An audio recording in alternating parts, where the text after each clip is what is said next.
ఏ సియప్ప review and rating streaming on Netflix. ఈ movie అప్పుడెప్పుడో థియేటర్స్లో వచ్చింది.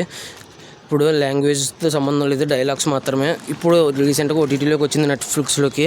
ఇంకా మాస్ జాతర ప్రీమియర్ రివ్యూ కూడా ఇస్తాను రాత్రి 9:30 నుంచి 10 గ్యాప్లో. ఇంకా ఈ మూవీ చూసిన తర్వాత స్టోరీ ప్లాట్, మూవీ ఎలా అనిపించింది, plus points minus points rating ఇస్తాను. రేటింగ్ అసలు మిస్ అవ్వద్దు. ఇంకా చాలా రివ్యూస్ ఇచ్చాను. తమ, అర్జున్ చక్రవర్తి, థ్యాంక్ యూ డియర్, బైసన్, మీరేజ్, ఇంకా తెలుసు కదా, డ్యూడ్, కే ర్యాంప్, మిత్రమండలి, ఇంకా ఓటీటీలో రిలీజ్ అయిన సినిమాలు కూడా రివ్యూ ఇచ్చాను. చెక్ చేయండి. రివ్యూస్ లైట్గా ఇచ్చినా కూడా జెన్యూన్గా ఇస్తాను. అనిపిస్తే నా కంటెంట్ చూడండి. నా కంటెంట్ నచ్చితే లైక్ చేయండి, షేర్ చేయండి, సబ్స్క్రైబ్ చేసి పక్కన ఉన్న గంట సింబల్ క్లిక్ చేసి నా ఛానల్ సపోర్ట్ చేయగలరు.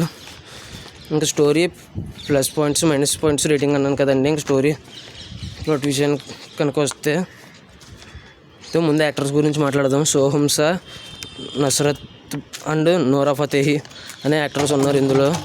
ఇంకా కొంతమంది ఉన్నారు కానీ మెయిన్ అయితే వీళ్ళే.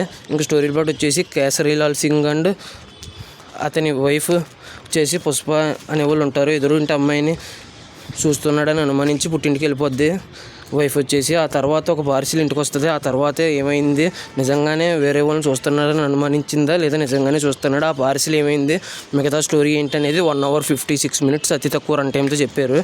ఇంకా చూసిన తర్వాత నాకు ఎలా అనిపించిందని విషయానికి కనుక వస్తే నాకైతే బాగుంది, డీసెంట్ అటెంప్ట్ అని అనిపించింది. అప్పుడెప్పుడో కమల్ హాసన్ గారి సినిమా వచ్చేసి పుష్పక విమానం అనేది ఉంది. దాని తర్వాత మళ్ళీ ఇదే అని చెప్పొచ్చు డైలాగ్స్ లేకుండా. దాని అంత గొప్పగా కాకపోయినా డీసెంట్గా అయితే ఉందని అనిపించింది. ఎందుకంటే దాన్ని ఎవరు బీట్ చేయలేరు.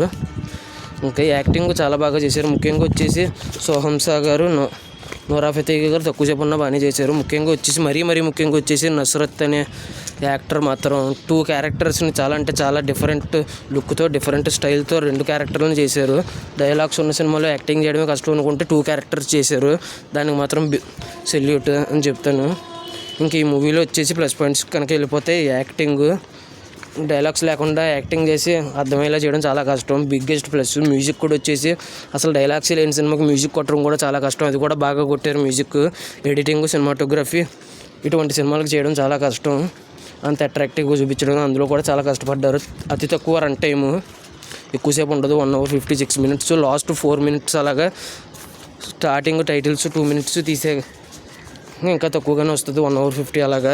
ఇంక ఈ మూవీ వచ్చేసి ఎక్స్ప్రెషన్స్ బాగా హైలైట్. డైలాగ్స్ లేకపోవడం వల్ల ఎక్స్ప్రెషన్స్ కొన్ని ఫన్గా అనిపించినాయి, అర్థమైనవి. మెసేజ్ కూడా ఉంది, మన భార్య ఉండగా వేరే వాళ్ళని చూడకూడదని.